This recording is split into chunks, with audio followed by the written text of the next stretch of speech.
Bueno, y como anunciábamos, ya estamos en el estudio con el senador Frente Amplista, Alejandro Sánchez. Pacha, muchas gracias por estar una vez más por acá. Bueno, buenos días. Un gustazo estar con ustedes hoy. Hablábamos al arranque de que ayer se dio este acto, ¿no?, con José Mujica, el expresidente, que llamó justamente a sus militantes, ¿no?, a quien quisiera acercarse allí al Parque Artigas a escuchar lo que tenía para decir en un discurso que fue extenso, que abarcó varios puntos. ¿Qué resaltarías de todo esto que dijo ayer? Bueno, varias cosas. Pepe contó un poco cómo fue el proceso, porque él quería hablarle a los militantes. Y inicialmente el planteo de Pepe fue: bueno, hagamos algo en la puerta del MPP. Y nosotros dijimos, bueno, se arma un lío con el tránsito. No. Y entonces ahí, bueno, estuvimos viendo opciones y terminó en el Parque ahí Artigas, que es un lindo lugar, está rodeado de árboles. Y la verdad que fue un encuentro muy lindo. Primero estaban muchos compañeros de todos distintos lugares, de Canelones, de Montevideo, había mucha gente. Eso me parece que le dio un marco muy lindo. Y Pepe hace tiempo que quiere transmitir muchas cosas, ¿no? Él se ha dedicado mucho a la lectura en estos últimos tiempos, que le permiten estar en la chacra, reflexionando mucho más. Y creo que vino con un mensaje de la idea de cómo necesitamos construir solidaridad, ¿no? El mensaje, digamos, recurrente de Pepe, en el sentido de que cada uno de nosotros tiene una oportunidad de darle a nuestra vida un sentido, que tenemos esa libertad para hacerlo. Él dice que lo mejor de la vida es agregarle una causa, ¿no? Y esa causa es tratar de mejorar las condiciones de vida de nuestra gente. Y en su relato creo que lo que intentó de transmitir es: el Uruguay es una vieja construcción de muchos luchadores. Hay toneladas de lucha atrás de cada uno de los derechos que hoy tenemos, que se dieron a partir de hombres y mujeres de carne y hueso, anónimos todos, pero que fueron levantando y cimentando una sociedad que intentó darnos más oportunidades. Y yo creo que el verdadero mensaje de Pepe es cómo hacemos nosotros, dándole sentido a nuestra vida, comprometiéndonos un poco. Eso no quiere decir que te tengas que sumar a un partido político, sino que te sumes a una causa, ¿no? Y yo creo que ese es el verdadero mensaje de Pepe, que creo que lo viene reflexionando hace tiempo. Él viene en esa lógica diciendo, bueno, soy un viejo de 88 años, y quiero transmitir estas cosas que son de la experiencia, ¿no? De la necesidad de darle esa causa a la vida y de que no nos termine generando esta sociedad del consumo, del hiperconsumo, esa idea tan frívola de que vamos a ser felices si nos amontonamos de cosas. Ayer dijo algo que para mí fue espectacular, es decir, el cariño, el afecto no se compran con dinero. Y hay que gastar tiempo en tener afectos y en cariño, ¿no? Muchas veces eso pasa, a los que tenemos hijos nos sucede, ¿no? Es decir, uno no puede suplir su ausencia con regalos. Y construir una familia y estar cerca de nuestros hijos implica invertir tiempo en eso. Hay que estar en nuestra familia, nuestros hijos, nuestros amigos, nuestros afectos. Y yo creo que eso me parece que es un gran mensaje en este mundo tan loco que nos deja con esa situación en donde la gente todo el tiempo se siente frustrada, ¿no? Porque siempre tiene que estar corriendo atrás de lo nuevo, de ese último producto, y para poder ser feliz. Y terminamos dándonos cuenta de que después nos sentimos frustrados porque la felicidad nunca llega. Después que te mataste para conseguir el último celular, a la semana sale uno nuevo. Ya no es el último el que tenés vos.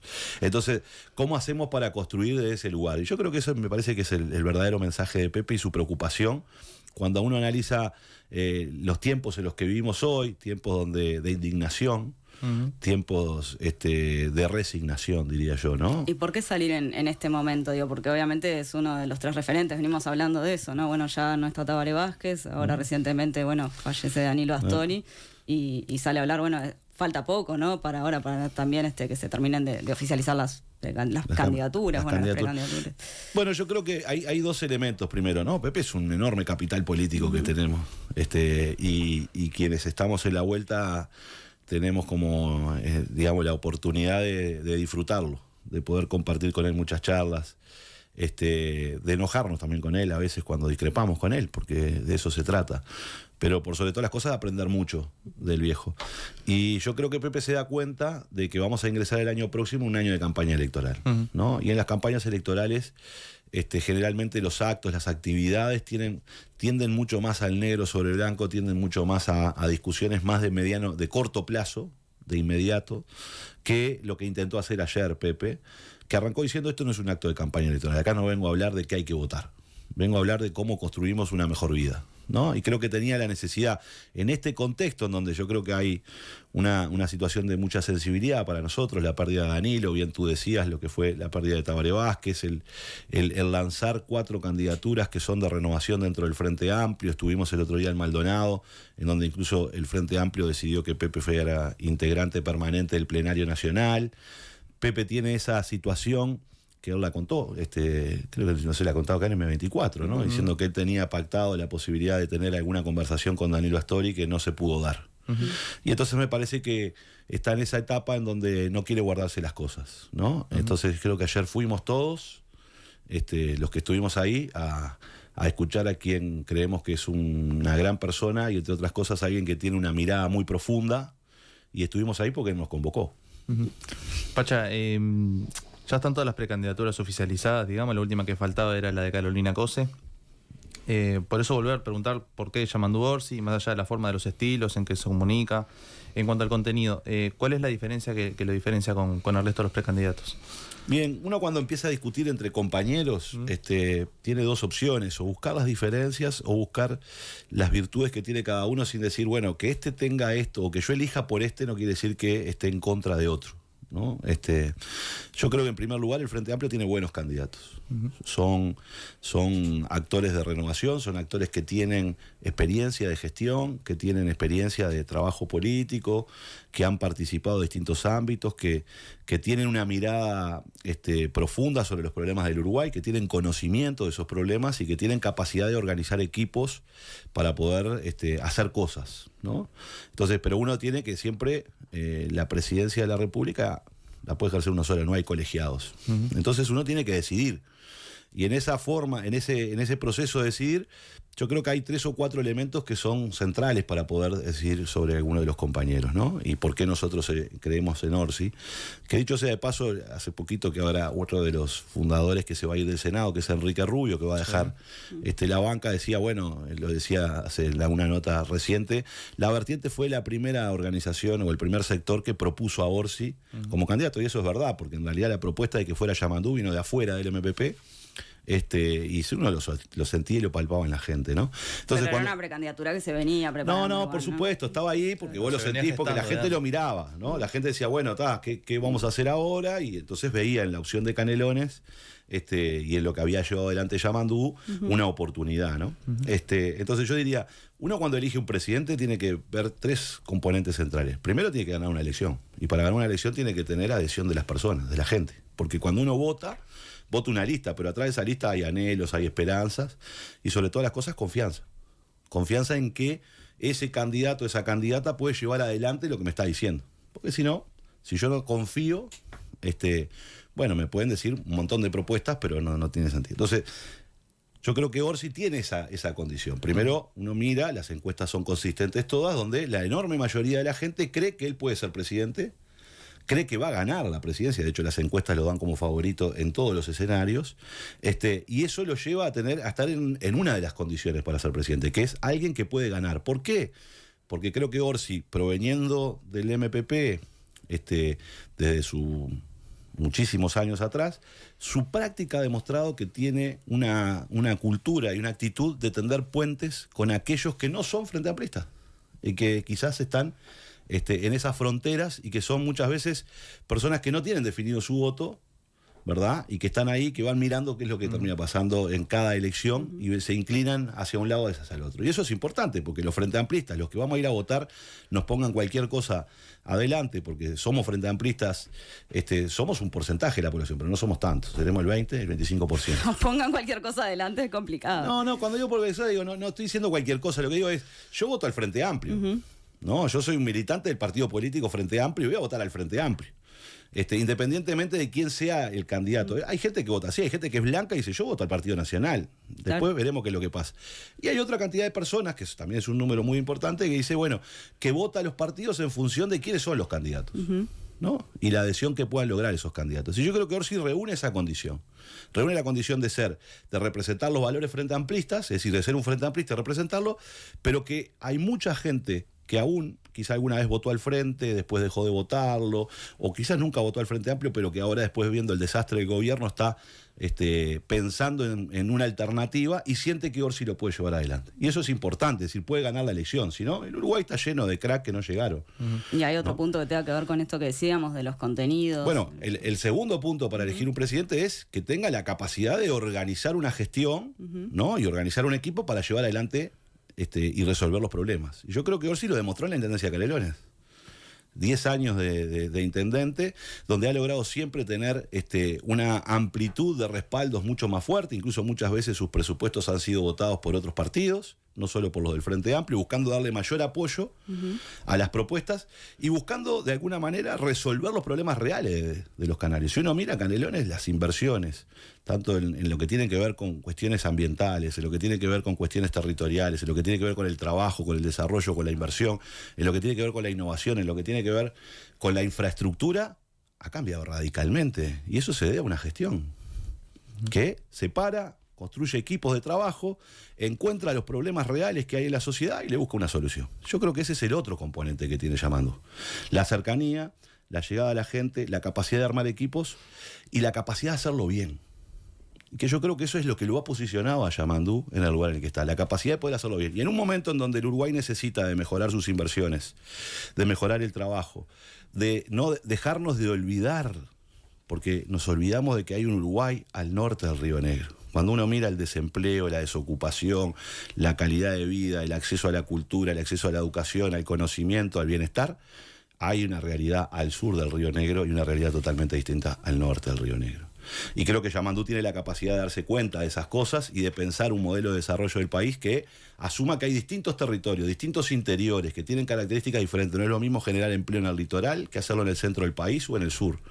Y que es necesario que la política y que el Estado y que el gobierno tomen en cuenta esas cosas para llevarlo adelante. El Uruguay necesita aumentar sus niveles de inversión para que tengamos mejor acceso a los bienes públicos. Y creo que Yamandú está comprometido con esa idea. Está comprometido con un problema central de nuestro país, que es, hay que blindar, como dice muy bien él, hay que blindar a los niños y a las niñas de este país. No podemos resignarnos a que la mayoría de nuestros gurises sean pobres.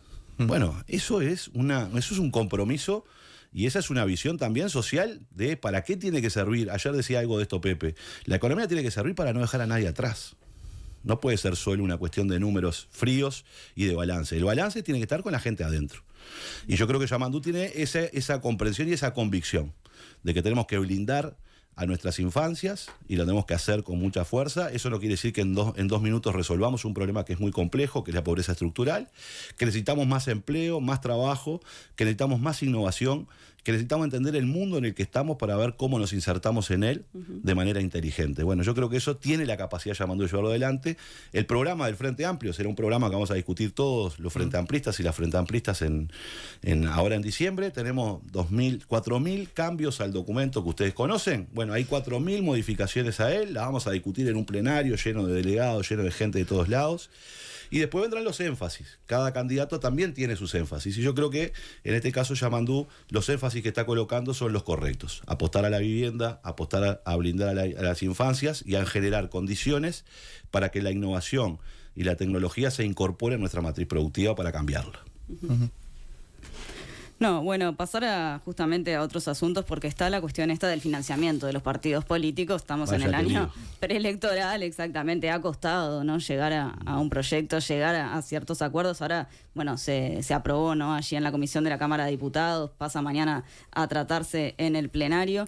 Y hay un punto que sigue generando polémica, que es esto que tiene que ver con la publicidad en los canales, ¿no? Que bueno, que allí lo que plantea el Partido Nacional es que se le dé una contraprestación, ¿no?, a los canales que den minutos para la publicidad a los partidos políticos. Y allí hay una diferencia con el Frente Amplio. Hay una diferencia grande, que es una diferencia conceptual.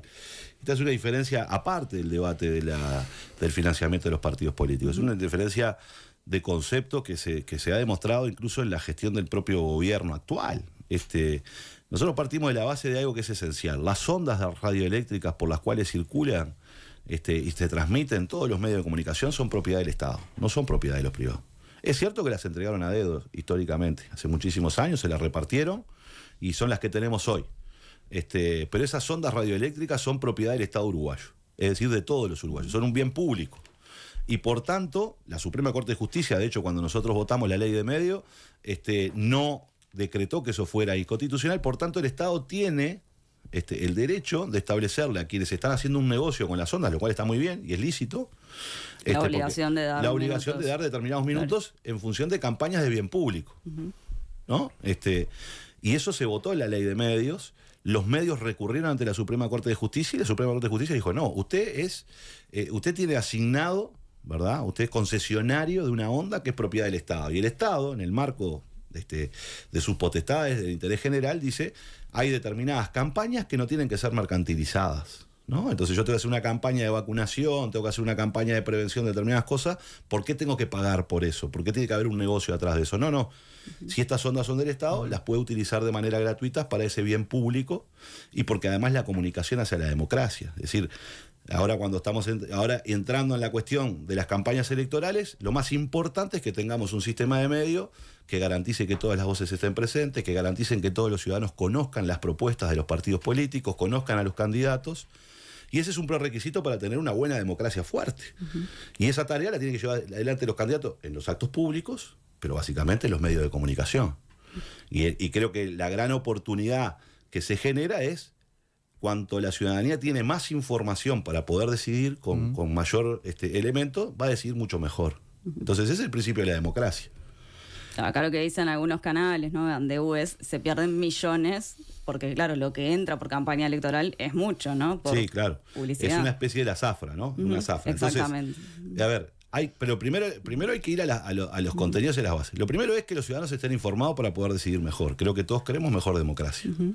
Bueno, en función de eso hay que establecer algo que sea razonable, ¿no? Es decir, si las campañas electorales se transforman cada vez en más costosas, porque uno tiene que hacer publicidad en los medios de comunicación, en las redes sociales, armar un conjunto de cosas, y la parte más grande de la publicidad de las campañas electorales son los medios de comunicación, también el hecho de no tener dinero se puede volver un obstáculo a recortar la democracia. Pueden haber propuestas, candidatos, opiniones que no puedan estar porque no tienen dinero. Entonces, ese es un primer problema que hay que vencer. Por eso nosotros decimos, como existen en muchas legislaciones en el mundo, no es que acá se le está ocurriendo a los uruguayos, existe en Brasil, existe en Argentina, existe en Europa, ¿no? Publicidad gratuita en el marco de la campaña, ¿para qué? Bueno, para que todos los partidos tengan la oportunidad de expresarse y para que los ciudadanos puedan conocer todas las propuestas. Y esa publicidad gratuita, también que el dinero no funcione como una barrera de ingreso, ¿verdad?, a la democracia y al sistema. Obviamente, después habrá otra publicidad que es paga. Ahora, en el Uruguay ya sabemos con investigaciones de que en otras campañas electorales no vale lo mismo un segundo de comunicación para un partido que para otro. Y eso está muy mal. Y los medios se tienen que hacer cargo de esto. Porque los medios decidieron cobrarle distinto a partidos diferentes. Entonces, los medios podrán tener sus inclinaciones, yo no tengo problema que tengan inclinaciones editoriales. Ahora, lo que no pueden hacer es generar, en este caso, con la posibilidad de acceso a los grandes medios de comunicación, cobrar diferente. Entonces, para mí hay tres cosas que hay que colocar. Primero, tarifa plana, esto es, que se publique cuánto vale el segundo de comunicación en campaña electoral y eso sea lo que paguen todos los partidos políticos. Que sea público, decís. Claro, por supuesto. Que no haya un elemento donde un medio de comunicación decida quiero beneficiar a este candidato o a este partido, entonces le voy a cobrar más barato para que tenga más minutos. Me parece que eso se vería bueno y está en el proyecto de ley. Segundo, que haya un espacio y eso, por supuesto, esa tarifa plana se va a pagar, ¿no? Pues no se trata acá de que toda la campaña electoral sea gratuita, no. Pero que haya un espacio también de minutos gratis. Claro, del otro lado del mostrador están los medios, que muchos de los medios están desafiados por problemas tecnológicos, están desafiados por los nuevos, porque la publicidad ha caído muchísimo, que es de lo que viven, y ahí hay un montón de trabajadores y trabajadoras que dependen de los medios de comunicación y que a mí también me interesa que los medios no tambaleen. A mí también me interesa que los medios sean sustentables. Ahora, me parece que lo que hay que poner es un punto que sea razonable, ¿no? Porque no se puede pensar la salvación de los medios a partir de las zafras electorales, ¿no? Entonces me parece que lo que hay que discutir con seriedad, porque el proyecto no busca de financiar a los medios de comunicación, es, bueno, de qué manera este esfuerzo que hay que hacer, acá hay un problema también de acostumbrarse, ¿no? ¿Por qué? Porque una vez que estamos hablando de la primera oportunidad que se va a colocar esto, entonces, claro que primero es un golpe, pero después en tu modelo de negocio tendrás que asumir que tenés 5 años para hacer determinada facturación y que vos sabés que cuando viene la campaña electoral hay una parte de eso que será gratuito y una parte que la podés cobrar, y entonces en tu modelo de negocio lo podés incorporar. Entonces yo puedo llegar a estar de acuerdo que haya una compensación en el primer momento, porque obviamente ningún medio de comunicación, ni grande ni pequeño, probablemente tenía previsto que esto sucediera. Bueno, ¿cómo lo compensamos en una primera instancia? Y después tienen que armar su modelo de negocio en función de eso. Entonces, y me parece que acá hay otro elemento. No es lo mismo los medios del interior que los medios de la capital, ¿no? Entonces, ahí hay una relación inversa en términos de capacidad económica. Entonces, nosotros no estamos votando una ley para perjudicar a los medios, estamos votando una ley para beneficiar a los ciudadanos, para que los medios cumplan con su rol social y, por supuesto, también puedan llevar adelante su rol económico, digamos, y comercial, lo puedan llevar adelante, pero lo más importante es que los ciudadanos puedan tener la mejor información y todas las voces, y que eso sea transparente, ¿no? Entonces me parece que hacia eso hay que avanzar, porque hay una necesidad social en este sentido. Hoy estamos discutiendo, hoy tenemos entrevistas de narcotraficantes, ¿no? Hoy estamos en el medio del debate, parece que nos centroamericanizamos, ¿no? Algo que parecía que en Uruguay nunca iba a llegar, bueno, está llegando. Y hay una cosa muy importante que es evitar, si hay algo que hay que blindar también, porque hemos visto los desastres que se han sucedido en el mundo, es que el financiamiento del crimen organizado no entre en la política. Y entonces, si las campañas cada vez son más caras, y cada vez son más costosos, y cada vez tengo que buscar más dinero, y entonces tengo que empezar a buscar ese dinero, bueno, puedo caer en dos problemas. En uno, en el financiamiento ilícito, ¿no? Es decir, bueno, aparece alguien con plata y la agarro porque precisa hacer campaña, sin preocuparme mucho de cuál es su origen. Por eso el proyecto de ley establece la trazabilidad del dinero que entra a los partidos políticos, para evitar esa situación. Pero también hay otro componente, evitar que la política sea cooptada por grupos de interés económico. Porque el que te financia la campaña después te pide favores. Claro. ¿No? Entonces, para evitar eso, también necesitamos transparencia y necesitamos establecer con claridad cuáles son los montos que pueden donar, qué empresas pueden donar y cuáles no. Por ejemplo, las que tienen licitaciones con el Estado no pueden donar. Pero no estoy diciendo con esto que los empresarios que tienen una empresa que licita con el Estado pretendan corromper a los futuros políticos, sino que se puede dar la oportunidad. Entonces, un proyecto de ley lo que tiene que evitar, el proyecto de ley no juzga a nadie, el proyecto tiene que evitar las posibles oportunidades que se den para acciones desviadas. Entonces yo no estoy diciendo las empresas que licitan con el Estado están tentados, o esos empresarios, a corromper políticos. No, lo que digo es que si financian campañas electorales podrían tener esa llave, y más vale que no la tengan, ¿no? Y entonces es lo que está tratando de hacer el proyecto. Quiero decir con esto, y termino, este es un proyecto que nosotros lo votamos con un amplio acuerdo en el Senado de la República en la legislatura pasada, llegó a diputados y el Frente Amplio perdió un voto, que se llamó Darío Pérez. Darío Pérez es el que impidió que este proyecto en la legislatura pasada avanzara, porque el Partido Nacional cambió sus votos en diputado y no votó el proyecto ni el Partido Colorado en la legislatura pasada. Y Darío Pérez se sumó a ese coro, ¿verdad? Y por tanto quedamos con 49 votos cuando lo quisimos aprobar hace 5 años atrás.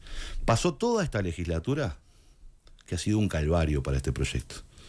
Porque cada vez que se iba a avanzar, y acá quiero reivindicar en este caso a Mariano Tucci, no solo a Tucci, sino a otros compañeros, pero Tucci particularmente, que se pusieron el proyecto al hombro y trataron de avanzar durante toda esta legislatura, no le ponían piedras, le ponían rocas. A veces ni siquiera se convocaba a la comisión.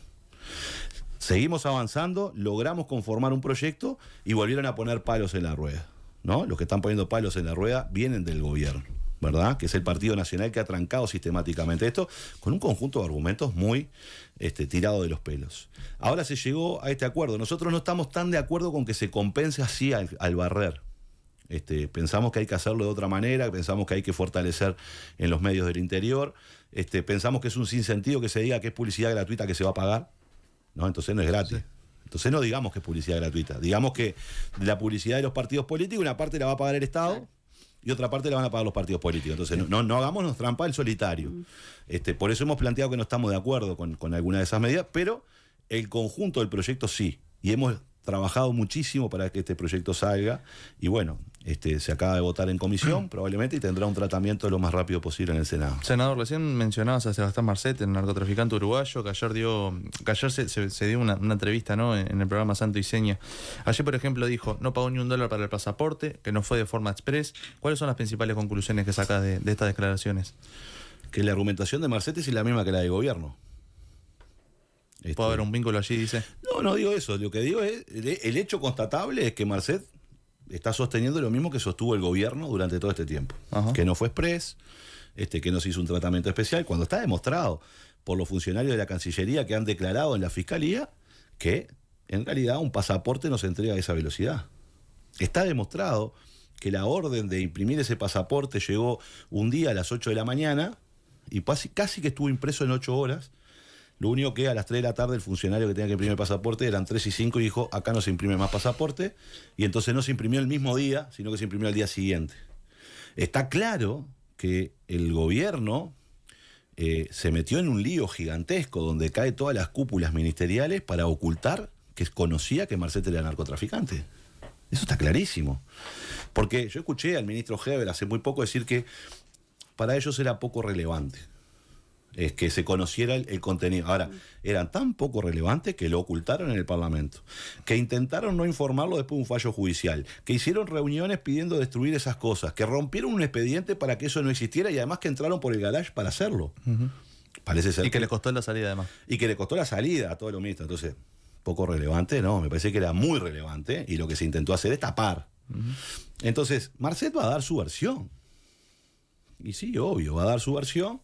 Y en su versión, todos los países son corruptos menos Uruguay. Eso es lo que yo escuché ayer, ¿no? El problema de la corrupción es horrible en Paraguay, es horrible en Bolivia, pero en Uruguay no. ¿Esperabas que las declaraciones de Marcet fueran por ese lado? No, la verdad, a mí me importa poco lo que diga Marcet. O sea, la verdad.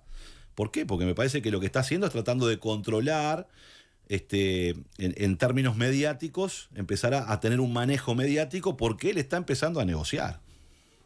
Porque lo que él centró allí es, mi familia no tiene nada que ver, recíbanla en el Uruguay, para que resida acá.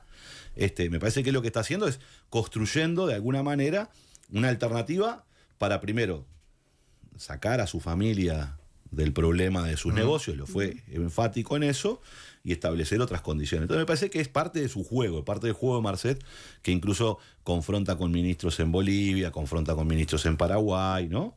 Y trata de decir, bueno, con el Uruguay no me meto porque quiero que mi familia venga al Uruguay. ¿Está? Entonces me parece que es la versión de él.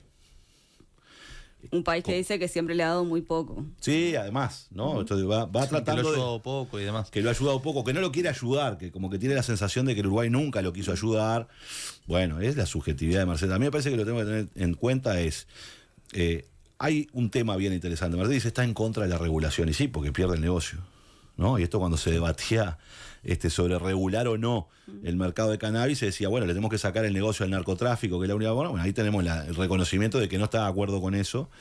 Entonces yo lo que diría es, él intenta desmontar la crisis política que hay en Uruguay. O sea, se suma el coro para tratar de montar. Dice, yo no pagué $1 por el pasaporte. Bueno, eso ya es una gran mentira, porque es marketinero. Supongo que algo debe haber pagado, porque todos los uruguayos que vamos a sacar un pasaporte nos cobran. Entonces, el efecto que quiso dar es, yo esto lo hice todo en el marco de la legalidad, ¿no? Alguien que se dedica al narcotráfico, que venga a decirnos que él, la verdad, que lo que más quiere hacer es todo legal, medio un contrasentido. Me parece que, desde el punto de vista periodístico, por supuesto que era interesante tener la voz de Marcet, etcétera, etcétera. Claro. Después viene todo un debate si nosotros vamos a construir a los capos del crimen organizado. Los vamos a construir ahora como personas que pueden ser buenísimas, simpáticas, maravillosas. Hay que tener mucho cuidado con eso, pero ese es un debate de mediano plazo, porque en otras latitudes se han construido a los capos como esto, ¿no? Los capos del narcotráfico como los que proveen de determinados servicios, los que actúan en determinadas cosas y que terminan teniendo un peso luego territorial por el ejercicio de la violencia y por el ejercicio de esta construcción simbólica que se hace de ellos, ¿no? Sí, pensando en esto que tiene que ver justamente con la seguridad, ¿no? Que hablamos de distintos países, pero en particular en el caso de Uruguay. Decíamos, bueno, cayó el ministro Heber, cayó el subsecretario Maciel, ahora hay un nuevo ministro y vivimos... No bueno, por ahí va la consulta, ¿no? Está Nicolás Martinelli, que sucedió esto, ¿no? 5 homicidios en 24 horas la semana pasada y 2 hechos que llaman la atención. Un asesinato en la explanada de Tres Cruces, un impacto de bala en el Teatro Solís, lugares donde no era nada esperable, la verdad, por ahora. ¿Cómo ves esto? Bueno, a ver, primero que nada, yo aspiro que Nicolás Martinelli, que tiene muy poco tiempo para llevar las cosas adelante, pueda cambiar en algo lo que ha sido una política desastrosa del Ministerio del Interior llevada adelante por Luis Alberto Heber. Tengo mis dudas que lo pueda lograr, pero desearía de todo corazón que sí lo haga. Me parece que no es la mejor manera ingresar a un ministerio y medio que pareciera ser que donde está el piloto, porque no aparece el ministro del Interior. Por lo pronto hay un cambio en la lógica con la que ha encarado el gobierno esta situación, en donde teníamos un ministro siempre presente en los medios de comunicación, dando opinión, y ahora, por lo menos en los primeros días de la asunción, un ministro que no aparece. ¿Te parece una mala señal? Me parece en principio una mala señal, ¿no? Es decir, bueno, el ministerio tiene que transmitir y hacerse cargo frente a la población de lo que está sucediendo. Ese es un cambio que se ha dado en estos momentos.